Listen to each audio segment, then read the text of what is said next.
Queria compartilhar com os irmãos a palavra de Deus no livro de Ezequiel, capítulo 1.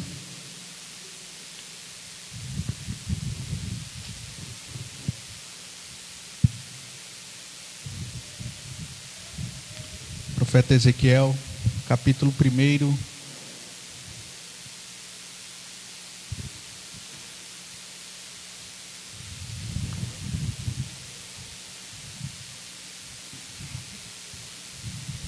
Os irmãos que forem achando, quiserem se colocar de pé. Vamos ler do 1, versículo 1 em diante. Amém? E aconteceu no 30º ano, no 4º mês, no dia 5º do mês, que estando eu no meio dos cativos, junto ao rio Quebar, se abriram os céus e eu vi visões de Deus. No 5º dia do mês, no 5º ano do cativeiro do rei Joaquim, veio expressamente a palavra do Senhor a Ezequiel, filho de Buzio, sacerdote, na terra dos caldeus, junto ao rio Quebar. E ali estava sobre ele a mão do Senhor. E olhei, e eis que um vento tempestuoso vinha do norte, e uma grande nuvem com um fogo a revolver-se e um resplendor ao redor dela, e no meio uma coisa como de cor de âmbar que saía dentre o fogo, e no meio dela saía a semelhança de 4 animais, e esta era a sua aparência, tinha semelhança de um homem, e cada um tinha 4 rostos, como também cada um deles 4 asas. E os seus pés eram pés direitos, e as plantas dos seus pés como plantas do pé de uma bezerra, e luziam como cor de cobre polido, e tinham mãos de homem debaixo das suas asas, e os 4 lados, e assim todos 4 tinham seus rostos e suas asas. Uniam-se as suas asas uma à outra, não se viravam quando andavam, cada qual andava diante do seu rosto. E a semelhança do seu rosto era como de rosto de um homem, a mão direita todos os 4 tinham rosto de leão, a mão esquerda todos os 4 tinham rosto de boi, e também o rosto de águia, e todos os 4. E o seu rosto e as suas asas eram separados em cima, cada qual tinha 2 asas juntas a uma à outra, e 2 cobriam os corpos deles. E cada qual andava diante do seu rosto para onde o Espírito havia de ir. E iam, não se viravam quando andavam. E quanto à semelhança dos animais, e o seu parecer era como brasas de fogo ardente, como uma aparência de tochas, o fogo corria por entre os animais, e o fogo resplandecia, e do fogo saíam relâmpagos. Amém? Só até aqui em nome de Jesus. Pai querido e Pai eterno, nós mais uma vez te agradecemos e bendizemos o teu santo nome pelo privilégio e oportunidade de estar na tua casa. Pai querido, a tua palavra é o nosso alimento espiritual. Então, Senhor amado, fala conosco nesta noite de uma maneira concisa, direta e objetiva. Trata, Senhor, com cada um de nós segundo o teu querer e a tua vontade, cumprindo, Senhor amado, a tua direção e a tua determinação sobre as nossas vidas. Nós queremos ser, Senhor amado, como uma terra boa que vai receber a boa semente, para esta terra boa produzir bons frutos. Para isso, Senhor, pedimos a ajuda do teu Espírito Santo, para a interpretação, para entendimento, para a compreensão da tua palavra. Sabemos que em tudo, Senhor, tu tens um tratar especial para cada um de nós. E assim eu te agradeço em nome de Jesus Cristo. Amém? Louvado seja o nome do Senhor. Podeis se assentar.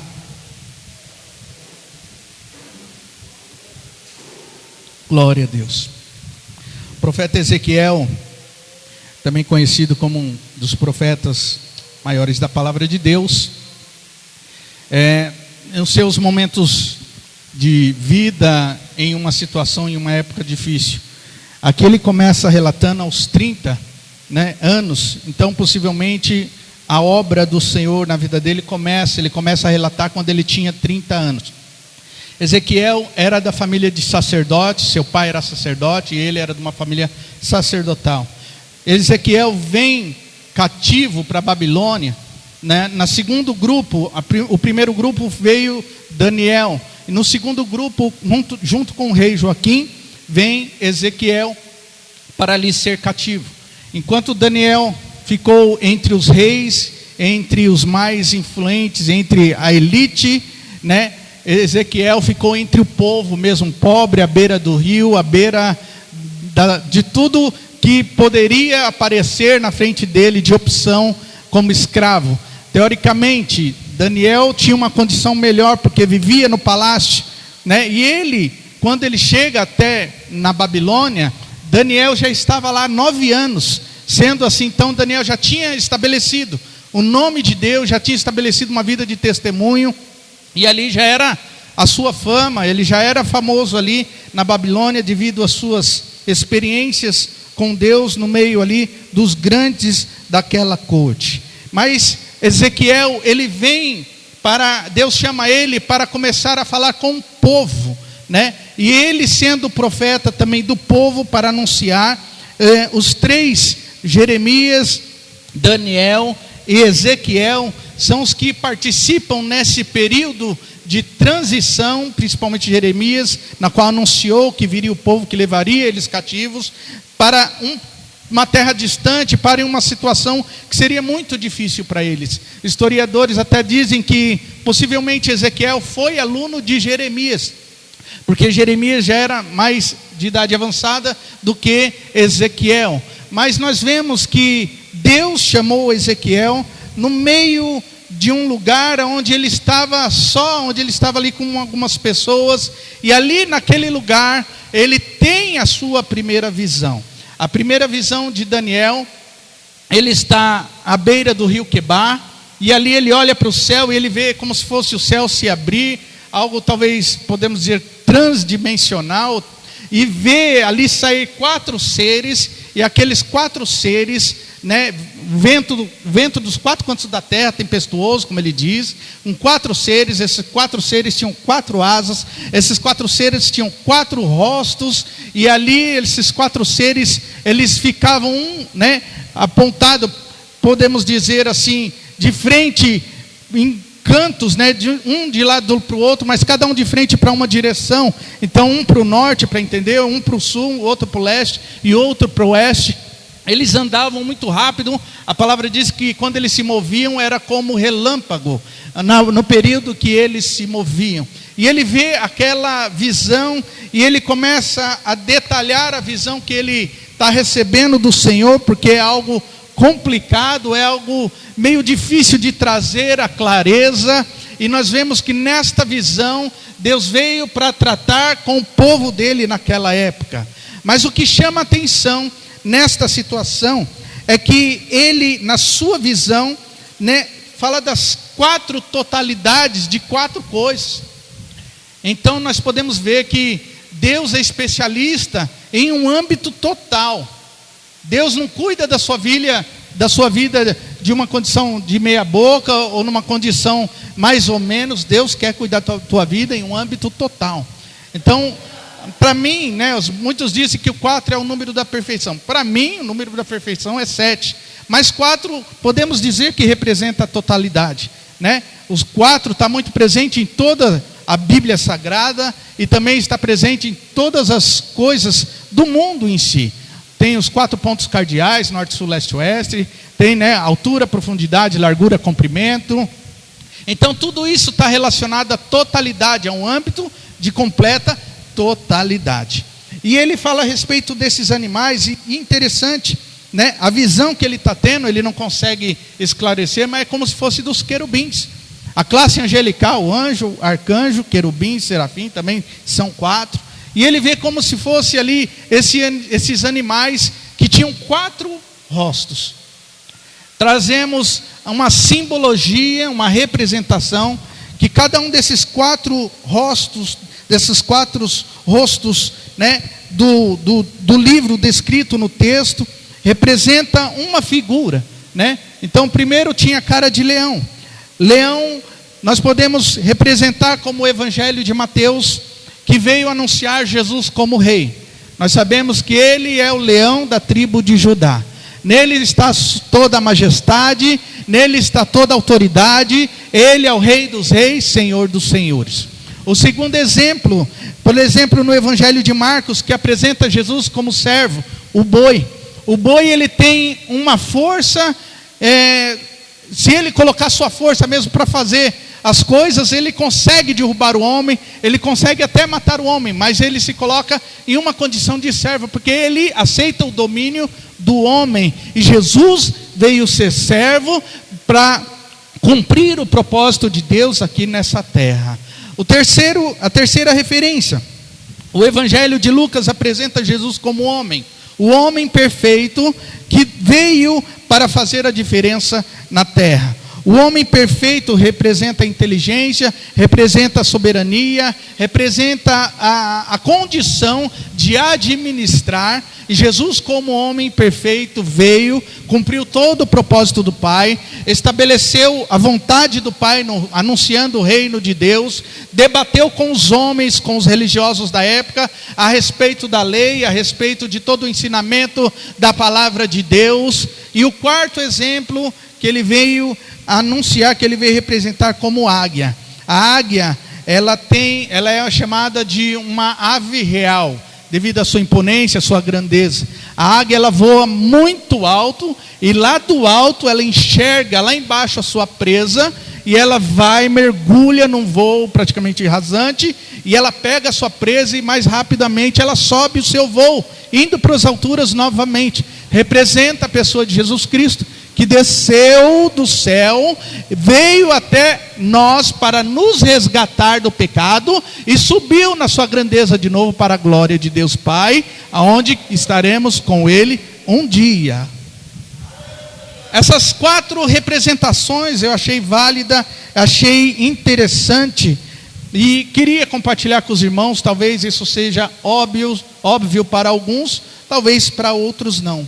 Mas o que é interessante é que algumas coisas que são reveladas para Ezequiel também são reveladas para João no Apocalipse. Muita coisa que Deus tratou com o povo na antiga aliança, a aliança abraânica, Deus fez questão de reforçar com João em Apocalipse. Por exemplo, a visão dos querubins, os dois tiveram a visão, em Ezequiel capítulo 1 e Apocalipse capítulo 4. A visão de Gog e Magog, Ezequiel 38 e Apocalipse 20. A visão de comer o livro, ou o ato de comer o livro, Ezequiel capítulo 3, Apocalipse capítulo 10. A respeito da Nova Jerusalém, Ezequiel relata no capítulo 40 e 48, e Apocalipse no capítulo 21. Apocalipse 21. E a respeito do rio da água viva, Ezequiel capítulo 47 e Apocalipse no capítulo 22. Deus está tratando da mesma maneira o povo da primeira aliança e o povo da segunda aliança. Deus está enviando uma mensagem para o povo a respeito da tua glória, a respeito do teu poder, a respeito da tua obra, tanto para aqueles que eram os judeus, que eram o povo que através de Abraão adotou ser o povo de Deus, também para nós que somos gentios e que aceitamos a mensagem de Jesus Cristo, crendo que Ele é o Filho de Deus, o Salvador das nossas almas. Nós podemos ver que Deus tem um cuidado especial com todo o povo desta terra. E para isso Ele mandou os profetas para anunciar a verdade da palavra de Deus, anunciando o evangelho da salvação, anunciando a obra da verdade, através do nome de Jesus Cristo. Todos têm o privilégio de ouvir que Deus ama, todos têm o privilégio de ouvir que Jesus ama, todos têm o privilégio de ouvir que Jesus tem uma obra na tua vida. Mas a mensagem deste contexto, ou desta situação, tem sido pregada desde os séculos. e tem sido pregada para dois tipos de igrejas: para a igreja que vai ficar e para a igreja que vai subir. Para a igreja que vai ficar, quem é a igreja que vai ficar? Tem alguém? Graças a Deus. A igreja que vai subir tem alguém, acho. A igreja que vai ficar nos dias de hoje, nós estamos vendo tanta coisa que às vezes nós olhamos, seja no celular, seja na televisão, fala, às vezes dá até vergonha de falar que é crente, porque eu não acredito no que eu estou ouvindo. A igreja que vai ficar é aquela que se corrompe por causa do dinheiro, isso é o que mais tem. A igreja que vai ficar é aquela que não aceita a correção. A igreja que vai ficar é aquela que não ora mais. A igreja que vai ficar é aquela que não jejua, que não se consagra, que não derrama mais lágrimas nos pés do Senhor. A igreja que vai ficar é aquela que se conforma com as coisas do mundo e está tudo bem. A igreja que vai ficar é aquela que não se posiciona. A igreja que vai ficar é aquela que não aceita ouvir a verdade. Tudo já incomoda. A igreja que vai ficar é aquela que não aceita a repreensão, porque acha que está pegando muito no pé. A igreja que vai ficar é aquela que aceita e quer fazer as coisas conforme o seu bel prazer. Mas Deus tem chamado uma igreja separada. É diferente da igreja que quer subir. Porque a igreja que está sendo preparada para subir é aquela que aceita a correção, porque ela olha para o texto da Bíblia e fala: se eu me julgar a mim, eu não sou julgado, eu preciso ser julgado por alguém, e é o Senhor Jesus que vai me julgar. A igreja que vai subir é aquela que entende que quando Deus está corrigindo é porque Deus tem um propósito na vida dela para lhe dar crescimento. A igreja que vai subir é a igreja que quando ouve a repreensão ou um chamado de atenção, o cajado do pastor ou do líder, sabe que não está pegando no pé dele, mas que quer o melhor para que ele venha estar aprovado diante da presença do Senhor. A igreja que vai subir é a igreja que ainda ora, que derrama as lágrimas nos pés do Senhor Jesus, mesmo que seja sozinho, assim como foi Daniel na cova dos leões, assim como foi Ezequiel em muitos momentos, e assim também como foi em Jeremias em muitos momentos da sua vida. Porque a igreja que vai subir sabe o que Deus é na tua vida, e não precisa de homens para ficar falando no seu ouvido o que Ele é, o que Ele faz, o que Ele deixa de fazer. A igreja que vai subir, ela se arrepende. A igreja que vai subir, ela tem o prazer de sentir a presença do Espírito Santo novamente. É como diz aquele louvor: arde outra vez em mim, move em mim de novo, porque eu preciso da tua presença. A igreja que vai subir é a igreja que sabe que tem um lugar preparado lá no céu para nós. E às vezes nós estamos nesse mundo e nós olhamos para situações e falamos: Jesus, volta logo, porque está difícil continuar nesse mundo. A igreja que vai subir é a igreja que aceita calada quando o Senhor fala com ela, porque o Senhor corrige a quem Ele ama. A igreja que vai subir somos nós que estamos buscando a preparação através da palavra de Deus, não se corrompendo com as facilidades, não aceitando as coisas mundanas, porque para ser cristão, ser mais um é fácil, ser cristão é diferente. Tem que abrir mão das coisas do mundo, tem que abrir mão do mundo, do pecado lá fora. Para ser cristão realmente exige uma postura de mudança sobre as nossas vidas. E Jesus veio para mostrar o caminho, tanto para judeus, como para gregos, como para gentios. Mas as pessoas, muitos não quiseram mudar, mesmo ouvindo da boca do próprio Jesus. Porque muitas pessoas querem viver em comparação. Espera aí, mas você está falando isso? Mas fulano disse aquilo. Quem você pensa que você é? A nossa lei, quem fez foi Moisés. Jesus falou: eu já estou antes da lei faz tempo. Porque para receber a palavra e para entender que você precisa mudar, ouvir é pela fé, não é pela carne. Quando você ouve a palavra de Deus pela fé, você olha para dentro de si e fala: eu preciso e necessito mudar a minha vida. Eu estava aqui sentado enquanto a pastora Maria estava fazendo algum anúncio, e eu vi uma mão com um contra-gota. Sabe contra-gota? Aquele que você pinga remédio no nariz ou na boca da criança, de alguém. E eu vi essa mão como se fosse a mão de Deus, com esse contra-gota pingando gotas no coração de alguém para trazer um preenchimento. Aleluia. Talvez você se sente vazio e acha que as coisas lá do mundo é que vai te preencher. Eu quero dizer para você, é que a mão do Todo-Poderoso está aqui nesta noite. E você está sendo preparado para a igreja, que você é a igreja que quer subir, que vai subir. E a mão poderosa do Senhor está aqui hoje, para te colocar no prumo, para te trazer conserto, porque Ele te ama. E Ele está pingando as gotas dentro do coração, para preencher o vazio que você precisa. Aleluia. A mão do Senhor está sobre a tua vida. Ela está para te ajudar, sim. Ela está para te amparar, sim. Mas se precisar, a mão de Deus vai te dar umas palmadas na sua bunda para você tomar um posicionamento hoje. Aleluia. Porque Deus te ama.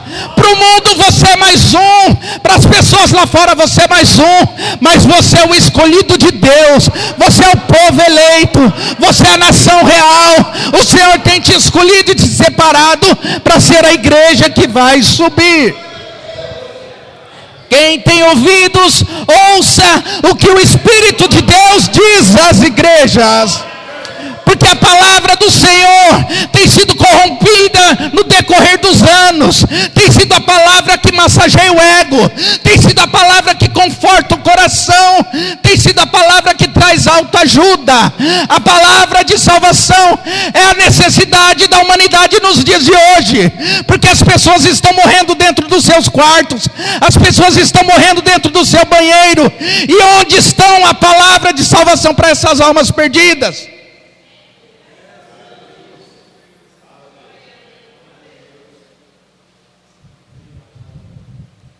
Ainda há muito a fazer através da tua vida. Aleluia. Entenda que as dificuldades, que as barreiras, que as provações que você está passando, Deus está permitindo, porque Ele está te qualificando para uma obra. Sabe, alguém que sabe é uma coisa, alguém que é qualificado para aquilo é diferente. O cara é especialista, ele é qualificado para fazer aquilo.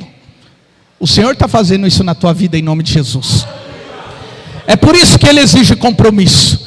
É por isso que Ele exige renúncia. É por isso que Ele exige fidelidade. Porque com Ele a obra é completa. A tua vida não pode ficar de lá e para cá. 2 dias estou lá, 2 dias estou aqui na igreja, 1 dia estou lá, estou aqui na igreja. A tua vida tem que ser totalmente do Senhor.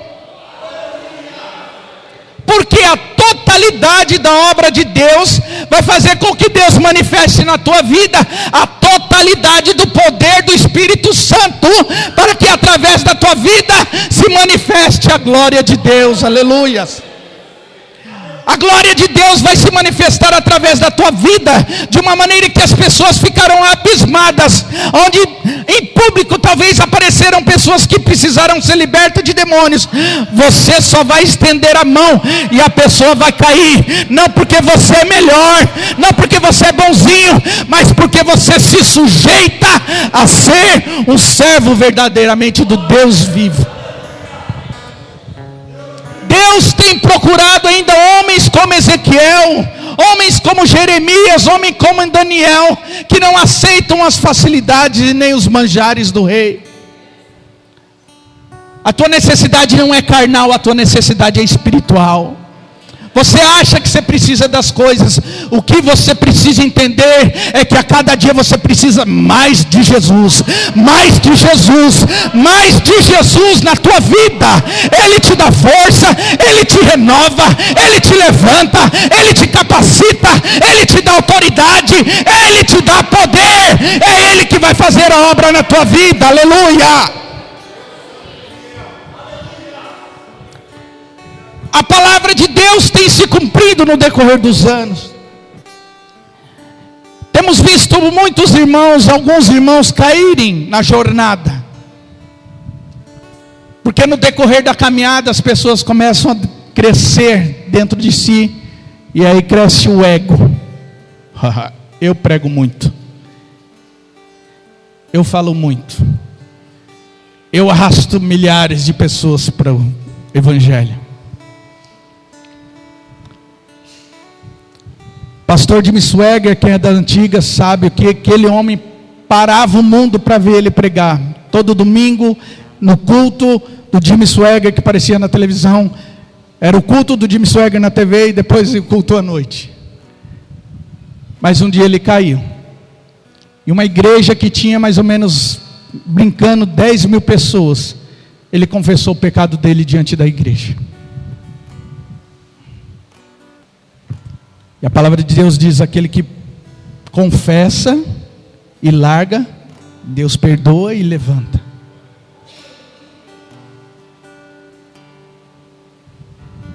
Temos um outro pastor bem conhecido esses dias que também confessou a sua fraqueza.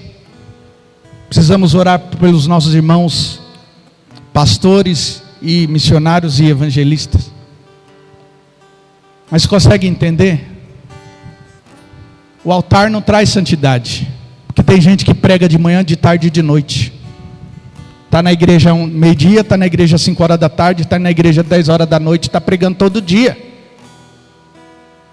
A igreja não traz santidade.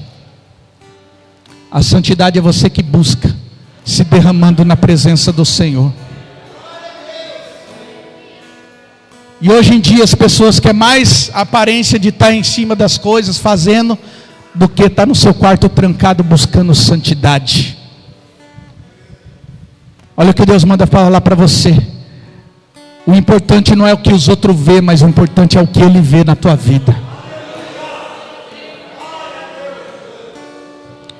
O importante não é o que as pessoas têm contemplado, mas o importante é o que você está fazendo e Ele está vendo e se Ele está aprovando.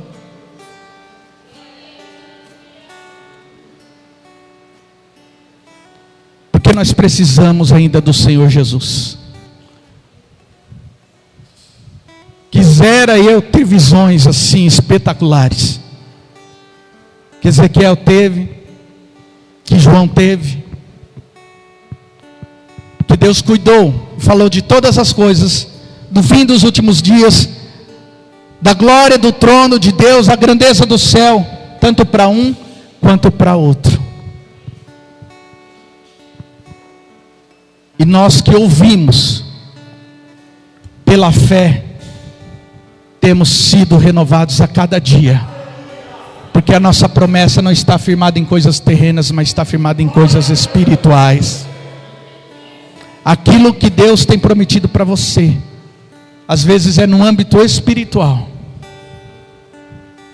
Em nenhum momento você vê Ezequiel lamentando, indagando a Deus, falou: oh, Deus, olha para mim, né? Estou aqui no meio, tudo bem, do povo mais humilde, mas Daniel está lá no bem bom no palácio, com os grandão, governador, está bem sucedido.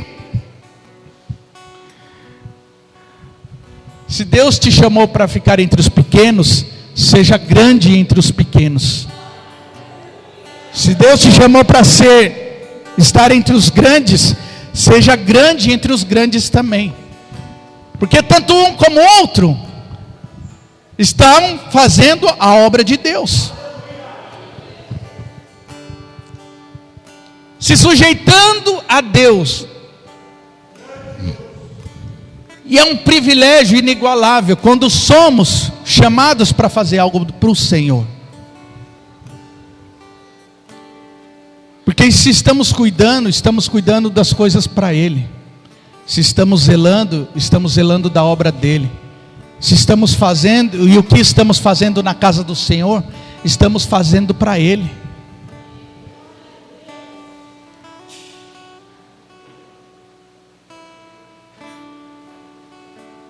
Imagine você chegar no céu. Fala: Senhor, o que eu vou fazer no céu? Aí o Senhor fala: você aqui vai limpar as praças. vai cuidar da limpeza do jardim. Fala, poxa, eu vim para o céu para ser faxineiro do céu. Se caso isso acontecesse, é uma hipótese, você estaria no lucro ou não? Ou você preferia estar lá onde há choro e ranger de dentes, o inferno junto com coisa ruim lá, o tribuloso?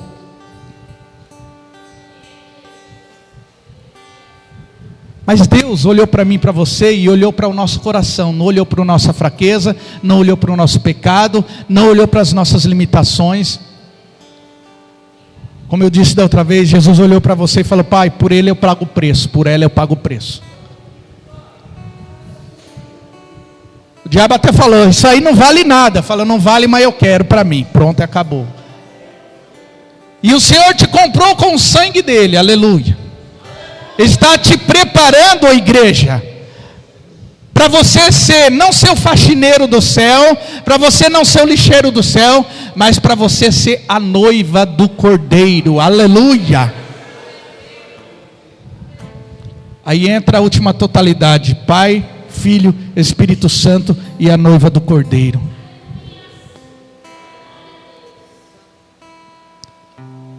Uma nova Jerusalém está sendo preparada, rios de água viva, rios de água cristalina que sai do trono de Deus, aleluia. Oh, meu irmão, tem preço você saber que Jesus te ama e tem um lugar tão especial para você, meu irmão, minha irmã. Por isso, deixe as coisas do mundo para trás. O que ficou para trás já ficou. Jesus te ama, Ele tem algo novo para fazer na tua vida. Ele quer completar a obra na tua vida. Porque o inferno apostou em você, falou que você não ia chegar a lugar nenhum, que quer te destruir, e está assim todo dia. Mas o Senhor também apostou em você e fala: eu vou fazer dele um novo homem, eu vou fazer dela uma nova mulher. Vão até começar a comentar do passado dele, mas o que eu vou fazer novo vai deixar as pessoas de boca aberta, aleluia. Esse alguém é você. Dá um glória a Deus. É você. Você é especial para Deus. O amor de Deus é tão grande e Ele se derramou em toda a sua totalidade. Ele, como Deus, abriu mão da sua vontade para cumprir o propósito do Pai estabelecido para morrer por uma humanidade que zombava dele, que esbofeteava ele, e ele ainda disse: Pai, perdoa, porque eles não sabem o que eles estão fazendo. Ele, na sua totalidade, Ele amou o mundo de tal maneira e se entregou por mim e por você, cumprindo o propósito do Pai. E ainda em toda a totalidade do seu amor, Ele voltou e falou: olha, eu estou indo, mas eu vou deixar para vocês os Consolador. Mas não esquenta não, eu vou preparar lugar para cada um de vocês. Para cada um de vocês o Senhor está preparando lugar. Para cada um de vocês o Senhor está preparando lugar. O Senhor está preparando uma morada. O Senhor está preparando lugar. Mas esse lugar é conquistado. O dinheiro que às vezes tem corrompido a igreja não compra a salvação lá no céu. Não compra o lugar no céu não. Esse lugar você conquista abrindo mão das coisas deste mundo. Porque eu creio que você é a igreja que quer subir. E a igreja que quer subir sabe qual é o propósito de Deus, sabe qual que é a vontade de Deus. A igreja que quer subir ouve a voz do pastor, nosso Senhor Jesus Cristo.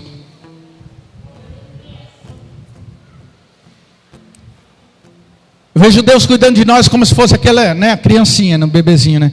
Quando vai sair de fininho: onde você vai? Aí a criança para, aí pega e volta, né? Jesus está falando para você: fica na presença dEle, não saia. Ah, eu vou sair, onde você vai? Tem uma história de um pregador que, acho que ele saiu e ele ia entrar num lugar, não sei se era uma discoteca, um negócio, E quando ele ia entrar, que a carne estava começando a sobressair, né? Que ele ia entrar, ele ouviu uma voz falando no ouvido dele: aí não é o meu lugar. Falei, Jesus habita em você. Mas se você vai no lugar onde Jesus não está, os anjos, a presença do Senhor fica lá fora e você entra por sua conta e risco. O que acontece é por sua conta e risco. Deus é alguém que estabeleceu um propósito na tua vida. Deus te chamou, Deus te escolheu. Foi ontem, pastor? Não. Sabe quando foi? Quando foi? Desde antes da fundação do mundo. Deus já viu o seu nome lá e fala: esse vai ser meu. Nós vamos ter que lutar todo dia, irmão, não adianta. Descanso só quando você estiver na glória. Quando vai passar a luta, quando vai passar a dificuldade, quando vai passar situações difíceis, não se preocupe que amanhã vai ter mais. Mas você não vai estar só, o Senhor vai estar sempre contigo, te dando vitória, te capacitando, te dando estratégia, te dando visão, te dando inteligência para você administrar as coisas, te dando entendimento para como você lidar com as situações. Deus vai estar contigo, te ajudando. Você não vai estar só não. Mas descanso só no dia que estivermos com Ele na glória. E poderemos dizer que valeu a pena. Porque nós somos a igreja que está buscando a salvação ainda de nossas almas. A igreja que crê na integridade da palavra. Uma igreja que crê na voz profética do Senhor. Uma igreja que acredita na manifestação do Espírito Santo de Deus. E que saudade de ver uma criança usada por Deus. Desse tamanhozinho, às vezes não sabe nem falar. Eis que digo a igreja: toma posição, toma conserto.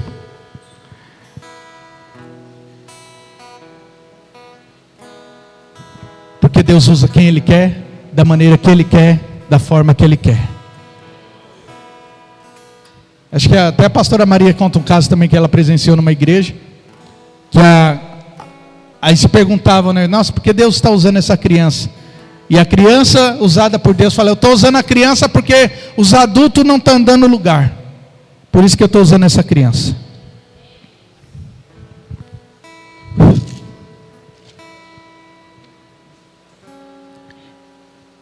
Igreja é lugar de adoração. Igreja é lugar de entrega. Igreja é lugar de quebrantamento. Igreja é lugar em que você se derrama na presença do Senhor. Já chegou com o coração irado na igreja? Já chegou bravo na igreja? Quem não chegou por uma situação ou por outra? Mas se o Espírito Santo de Deus está na igreja, você dobra o teu joelho e busca. Falou: Senhor, eu conheço um irmão que ele ficou o culto todo, uma situação que ele ficou o culto todo de joelho. E a gente que está na frente fica incomodado. Teve o louvor, teve o testemunho, teve a pregação, teve a ministração de oferta, o irmão lá de joelho, orando. Terminou o culto, aí ele voltou. Ô irmão, Pai do Senhor, tudo bem? Aconteceu alguma coisa? Falei: eu precisava ser tratado por Deus, porque eu estou em uma situação, aconteceu algo e eu precisava ter intimidade com Deus. Cada um sabe do seu particular com Deus. E se é momento de você se derramar, se derrama. Se é momento de você buscar, busque verdadeiramente.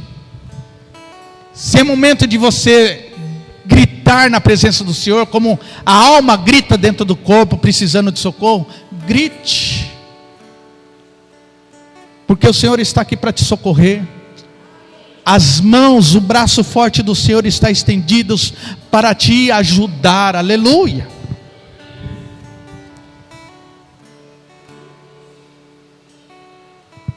E quando nós nos entregamos na presença do Senhor, a gente pode cair, o diabo pensa, fala: isso aí vai cair, não vai levantar mais.